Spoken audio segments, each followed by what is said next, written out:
Hey, I'm glad you're with us.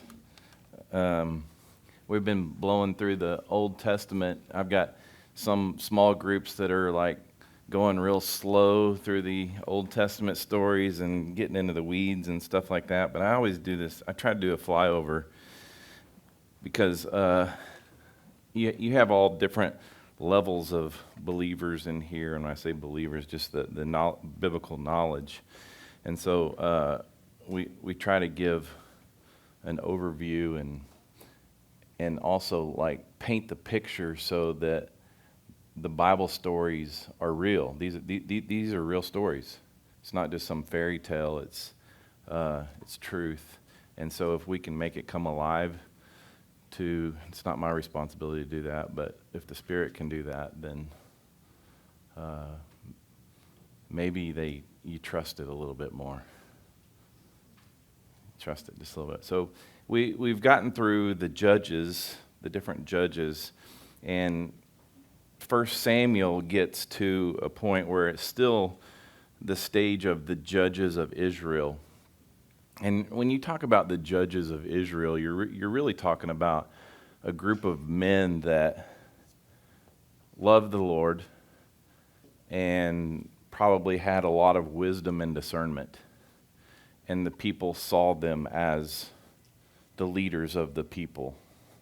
And so when you say they judged, they helped people work through circumstances. It's really and they were just truthful and honest. But we get to 1 Samuel 1, and it introduces us to a story of a lady named Hannah, who, like many of the ladies in this room, just wanted to be a mother.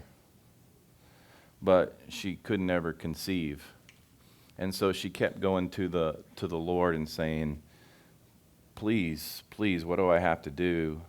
And at that time, this was like the Jews would always, go to the temple on a yearly basis, and they would do their offerings for atonement and things like that. And she would come to the temple, and she would just plead with God. And there was even one point where Eli, who was one of the priests, accused her of like being drunk. She was praying so hard. And she's like, no, I'm not. I just have this passion. And so then he began to pray for her that she would have a child.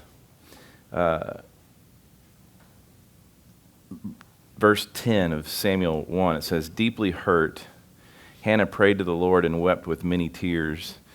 Making a vow, she pleaded, Lord of armies, if you will take notice of your servant's affliction, remember and not forget me, and give your servant a son. I will give him to the Lord all the days of his life, and his hair will never be cut. So then God hears her prayer. He hears all prayers. And she gives birth to Samuel. She finally is able to give birth, and she later brings him to the temple to fulfill this vow that she's made.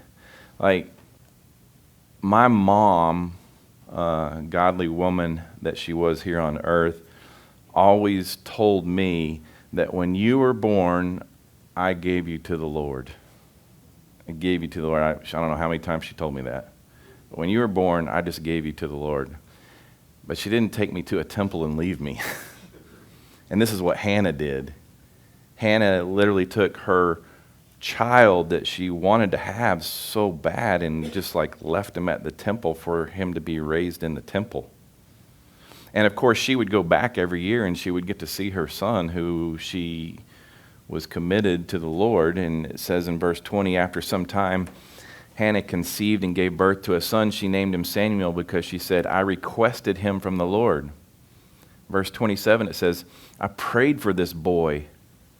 And since the Lord gave me what I asked him for, I now give the boy to the Lord. For as long as he lives, he's given to the Lord. Then he worshiped the Lord there. So now this whole chapter 1 is about Hannah couldn't conceive. She gets a child that she's prayed for. And that priest that called her drunk is now raising her child. And then chapter 2, the first 10 verses in chapter 2 is just this beautiful, beautiful prayer that Hannah prays, a prayer of thanksgiving, and it's just a beautiful expression of praise and acknowledgement of God answering her prayer request.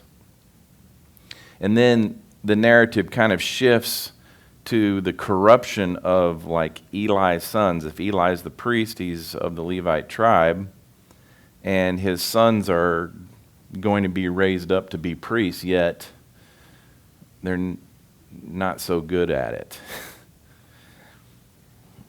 Watch this. 1 Samuel 2, chapter 2, verse 12, it says, Eli's sons were wicked men.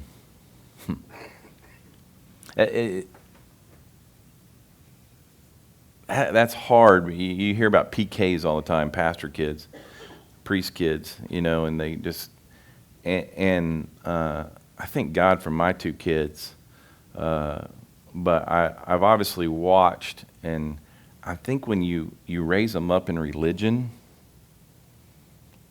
of a bunch of rules and expectations, and you've got to behave a certain way, then there's this sense of rebellion that comes out. That's not in my kids, at least that I know of. It says, Eli's sons were wicked men. They did not respect the Lord or the priest's share of the sacrifices from the people. So when people would come and they would bring animals to be sacrificed, the blood was to be poured out. And then the meat was burnt on the offering, but at some point a portion of it was given to the priest, and this was how they lived off the meat that was given to them during a sacrifice. They received a portion of it. It says, or the priest's share of the sacrifices from the people. When anyone offered a sacrifice, the priest's servants would come with a 3-pronged fork. He's very descriptive here. They had forks back then. A 3-pronged meat fork while the meat was boiling, and plunged it into the container, kettle, cauldron, or cooking pot. It's interesting. The priest would claim for himself whatever the meat fork brought up. This is the way they treated all the Israelites who came there to Shiloh. So I'll show you a map in a little bit, but the Shiloh was an important place because it's where the Ark of the Covenant was kept. We talked about that in recent weeks, that it was pretty much stayed there. The Ark of the Covenant was this thing that obviously held the 10 Commandments, and it was very holy, and they believed that wherever the Ark went, that's where God would be, that he was there with the Ark. It says in verse 15, even before the fat was burned, the priest's servants would come and say to the one who was sacrificing, give the priest some meat to roast, because he won't accept boiled meat from you, only raw. If that person said to him, the fat must be burned first, then you take whatever you want for yourself, the servant would reply, no, I insist that you hand it over right now. Remember, we're talking about he's called these sons evil. And so the procedures that is normally done, they refuse to do that. We want the meat with the fat on it. It's like, so the servant's sin was very severe in the presence of the Lord because the men treated the Lord's offering with contempt. Verse 26, it says, by contrast, the boy Samuel grew in stature and in favor with the Lord and with people. It's interesting, this verse, when he says that Samuel grew in stature. Is there another verse that you can think of similar to this? Jesus grew in wisdom and stature. Like, that's all that we know about Jesus' childhood. Other than the time that he got left at the temple. Remember that? He got left as a young boy, and they're like 2 days into their travels back to Nazareth, and they go, where's Jesus? Oh, he must be back at the temple. So that's the only story that we have about Jesus' adolescence, other than he grew in wisdom and stature. And so it's interesting that they say the same thing about Samuel, is that he grew in stature. Those chapters right there, those first two chapters, they're just highlight of the theme is like prayer and faith and God's faithfulness, and even in answering the prayers. But they also set the stage here for Samuel as a pretty significant prophet in this time. You get to verse 27, it says, a man of God came to Eli, who's the head priest there. He's like, a man of God came to Eli and said to him, and then I skip down to verse 35, the last thing that he says to him. Then I will raise up a faithful priest for myself. He will do whatever is in my heart and mind. I will establish a lasting dynasty for him, and he will walk before my anointed one for all time. So now this man of God, angel, whatever you want to call him, has come and spoke to Eli directly and says, hey, there's a guy that's coming, I'm raising him up, and he's going to be a special person. He's talking about Samuel. This is all about Samuel. And then we get into chapter 3, and this is literally Samuel's call to the ministry.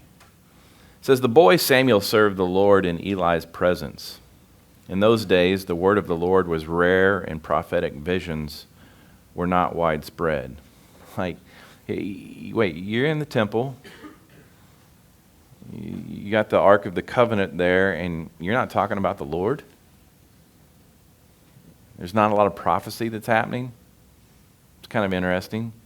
Verse 2, it says, one day, Eli, whose eyesight was failing, was lying in his usual place. Before the lamp of God had gone out, which would be his death, before he died. Before the lamp of God had gone out, Samuel was lying down in the temple of the Lord, where the ark of God was located. They're all staying in the same place.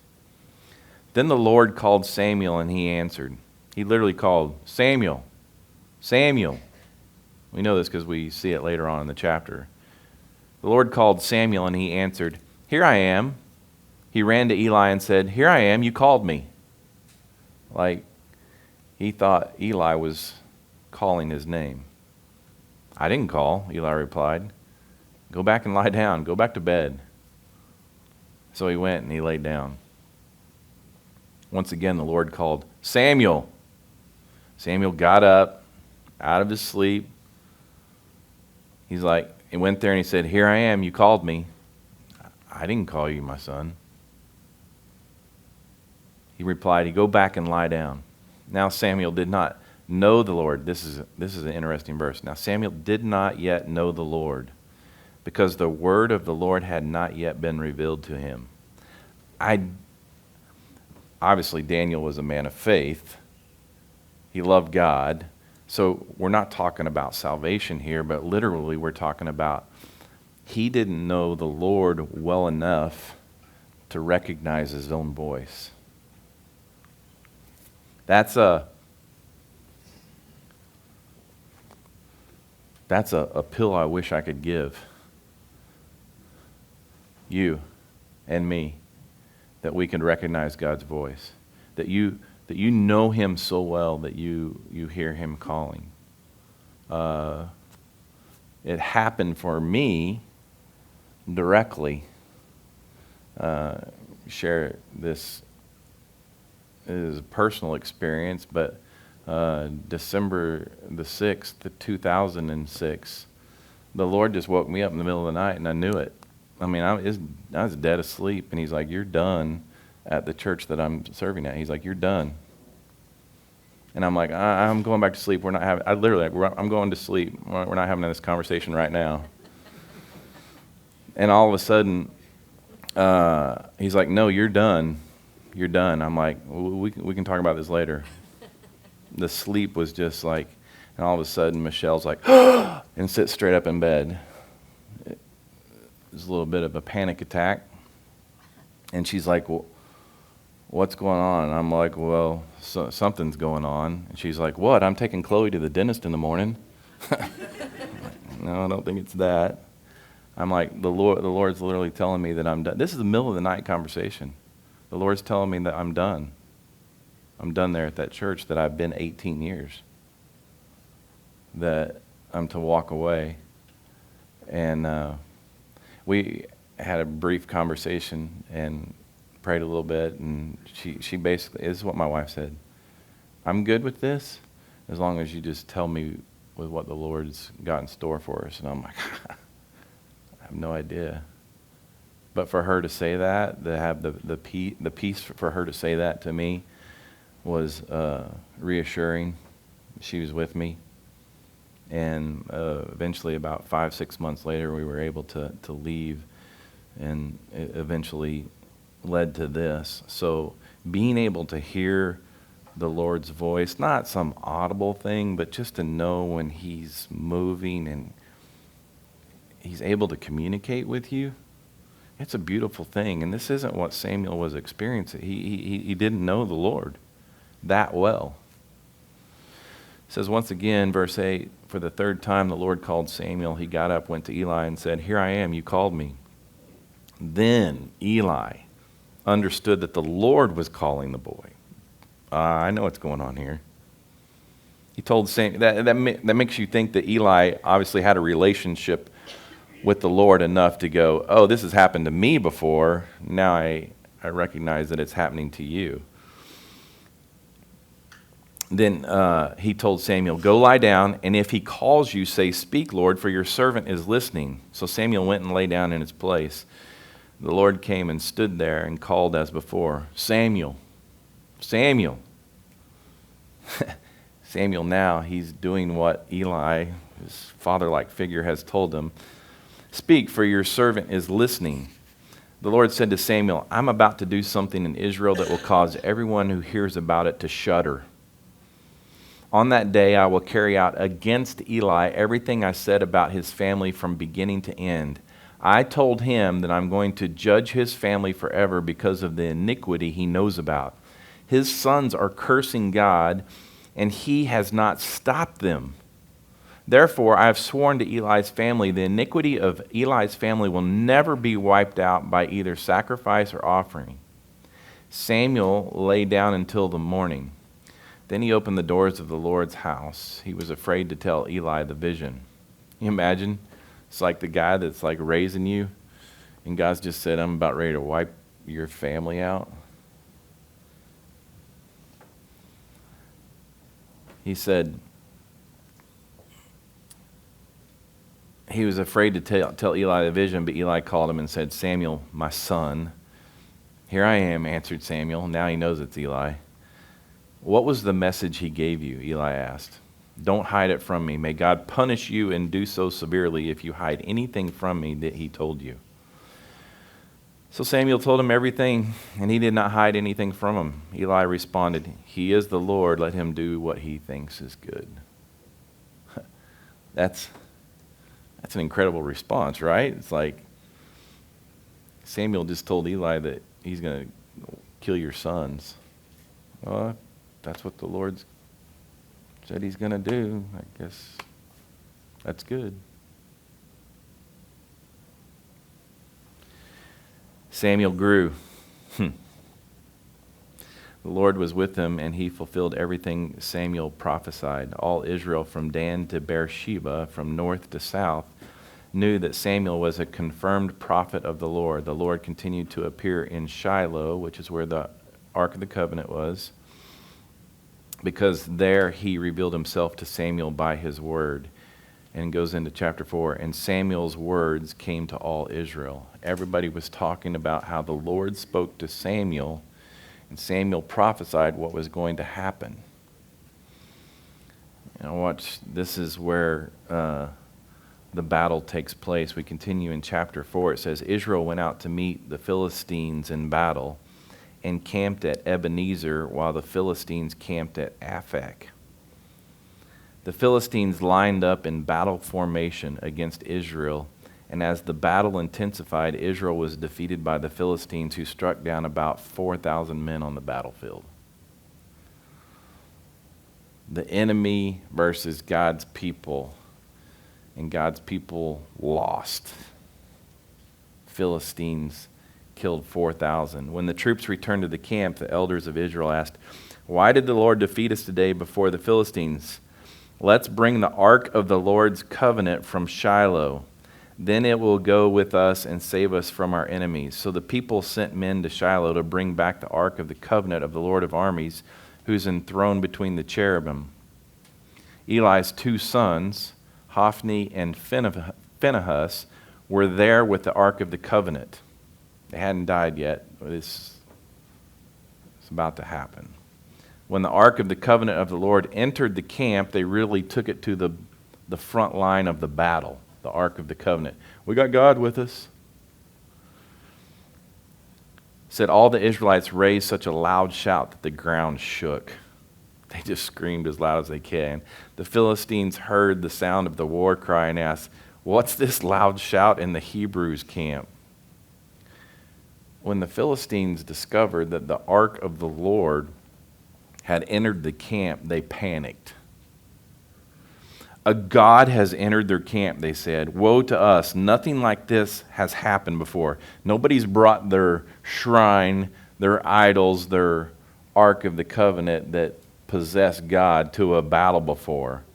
Who will rescue us from these magnificent gods? And then watch this. These are the gods that slaughtered the Egyptians with all kinds of plagues in the wilderness. Everything that happened back in Moses' time, they're still talking about at this time. We know about this God. We know what he did to Pharaoh and to all his men. Show some courage and be men, Philistines. Stand up. Otherwise, you will serve the Hebrews just as they served you. Now be men and fight. So the Philistines fought, and Israel was defeated. And each man fled to his tent. The slaughter was severe. 30,000 of the Israelite foot soldiers fell. So now we've got 34,000 Israelite men who have been killed by the Philistines. The ark of God was captured, and Eli's 2 sons, Hophni and Phinehas, had died. Samuel's prophecy has been fulfilled, and everybody's talking about it.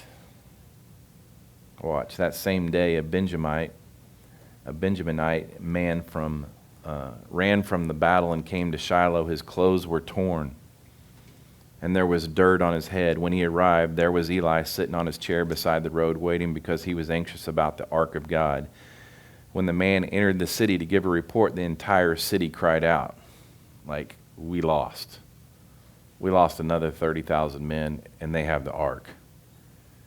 Eli heard the outcry and asked, "Why this commotion?" The man quickly came and reported to Eli. At the time, Eli was 98 years old, and his eyes didn't move because he couldn't see. The man said to Eli, "I am the one who came from the battle. I fled from there today." "What happened, my son?" Eli asked. The messenger answered, "Israel has fled from the Philistines, and also there was a great slaughter among the people. Your 2 sons are both dead, and the ark of God has been captured." You couldn't have brought Eli any worse news than that. 30,000 men, including your 2 sons, and they've got God. When he mentioned the ark of God, Eli fell backward off the chair by the city gate, and since he was old and heavy, his neck broke and he died. Eli had judged Israel 40 years. That's the end of Eli's story. Just like that. Eli's daughter-in-law, the wife of Phinehas, was pregnant and was about to give birth. When she heard the news about the capture of God's ark and the deaths of her father-in-law and her husband, she collapsed and gave birth because her labor pains came on her. As she was dying, the woman taking care of her said, "Don't be afraid, you've given birth to a son." But she did not respond or pay attention. She, at this point, had died. She named the boy Ichabod, saying, "The glory has departed from Israel," referring to the capture of the ark of God, to the deaths of her father-in-law and her husband. "The glory has departed from Israel," she said, "because the ark of God has been captured." This same glory that Danny was talking about, the same glory that the face of Moses captured, that was in the burning bush, now in the ark of the covenant, has been taken captive by the Philistines.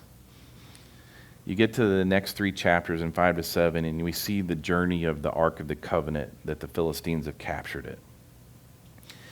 In chapter 5, the Philistines place the Ark in a temple, the temple of their god Dagon. And when they wake up in the morning, their idol of Dagon has fallen face forward. And they're like, whoa, whoa, whoa, whoa, what, who knocked over our idol? Let's put it back up. You wake up the next morning, fallen over again. They realized, because they had the Ark of the Covenant, that it was the God that was knocking over their God. Realizing the power of God in Israel, the Philistines start moving the Ark to different cities. But each city starts experiencing these similar plagues. Watch this. Chapter 5, verse 11, it says, the Ekronites called all the Philistine rulers together. They said, send the Ark of Israel God's way. Let it return to its place so it won't kill us and our people. For the fear of death pervaded the city. God's hand was oppressing them. Those who did not die were afflicted with tumors. And the outcry of the city went up to heaven. So now the Philistines decide to return the Ark to Israel, sending it back on this cart. They went around city after city after city, and everybody was developing tumors. This was all in a span of about 7 to 9 months. They decided to send it back. Let's get 2 milking cows. We'll tie these 2 milking cows together, and we'll put it on a cart. We'll put the Ark of the Covenant on there, and we'll send it back to Shiloh. Send it back to God because he's destroying us. It's a crazy story, isn't it? The Ark arrives in Beth Shemesh, and where the people rejoice, some are struck down literally by opening the Ark of the Covenant. They looked inside, which is the glory of God, and they were struck down because you can't do that. It just highlights his holiness. Chapter 6, verse 13, it says, the people of Beth Shemesh were harvesting wheat in the valley when they looked up and they saw the ark, and they were overjoyed to see it. The cart came to the field of Joshua of Beth Shemesh and stopped there near a large rock. The people of the city chopped up the cart and offered the cows as a burnt offering to the Lord. They literally killed the cows right there, made a fire with the cart. It was because the ark was extremely important to them. It says the Levites removed the ark of the Lord along with the box containing the gold objects, placed them on the large rock. That day the people of Beth Shemesh offered burnt offerings and made sacrifices to the Lord. When the 5 Philistine rulers observed this, they returned to Ekron that same day. You get to verse 19, it says, God struck down the people of Beth Shemesh because they looked inside the ark of the Lord. He struck down 70 persons, 70 people looked. The people mourned because the Lord struck them with a great slaughter. And then you get to chapter 7, it describes the ark's journey, where it remained for 20 years in Kiriath Jearim. And during this time, Samuel calls the Israelites to repentance. He's urging them to turn away from their foreign gods and to serve the one and only God. I read these last few verses. Chapter 7, verse 12. Afterward, Samuel took a stone and he set it upright between Mizpah and Shin. He named it Ebenezer, explaining, the Lord has helped us to this point. Let me show you a map real quick and show you where our journey has been today. At the top right, you see Shiloh. That's where the Ark of the Covenant remained for so many years. They took it, if you notice on the bottom, you see where the Israelites were and on the right-hand side, and the Philistines were on the left-hand side. This was the battle line. That dotted line was the battle line.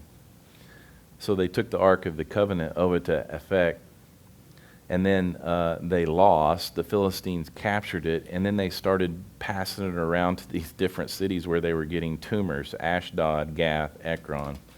Finally, it makes its way back to Beth Shemesh. This was the map, so you can see it. I was with somebody yesterday, and they go, oh, we watch you on YouTube, and we love your maps. There's your maps. And then the last verse, it says, verse 13, so the Philistines were subdued and did not invade Israel's territory again. The Lord's hand was against the Philistines all of Samuel's life. He was the chosen anointed one. The cities from Ekron to Gath, which they had taken from Israel, were restored. Israel even rescued their surrounding territories from Philistine control. There was also peace between Israel and the Amorites. I've said this for the last few weeks. It's still going on today. That map, that's today. I mean, this is happening like 3,000 years ago. And it's happened ever since then. There's times of peace, there's times of war. There's times of peace, there's times of war. It's happening today. That's crazy. But you look at these chapters and you see it emphasizes God's holiness, the importance of reverence, the power of repentance. Yes, I live in a state of forgiveness because I have Jesus Christ who died for my sins, poured out his blood, and he's forgiven me of all my sins. I don't have to ask for forgiveness every day. I'm forgiven. It was a one-time transaction. I'm forgiven. I don't have to confess my sins. I confess them to you because it makes us stronger and it allows us to encourage one another. But I'm past the whole sin issue. I still sin. I get it. I still sin. But he's dealt with the sin issue, and now he's constantly reminding me, Rusty, I made you holy. I redeemed you. I forgave you. I made you a child of God.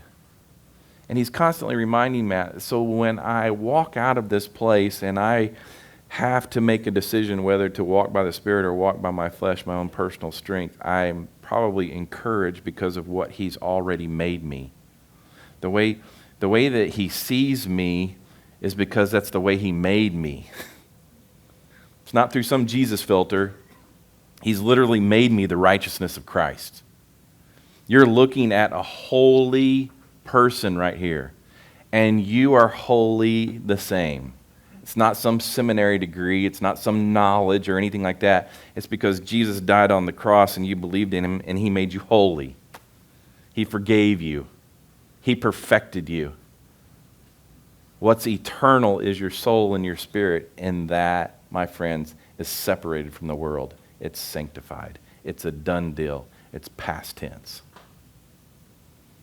And they didn't get to experience that. Samuel got to know the Lord, obviously, because he got to hear his voice. And he was the anointed one. And he was their leader. If it's not Jesus, your leader today, you're in trouble.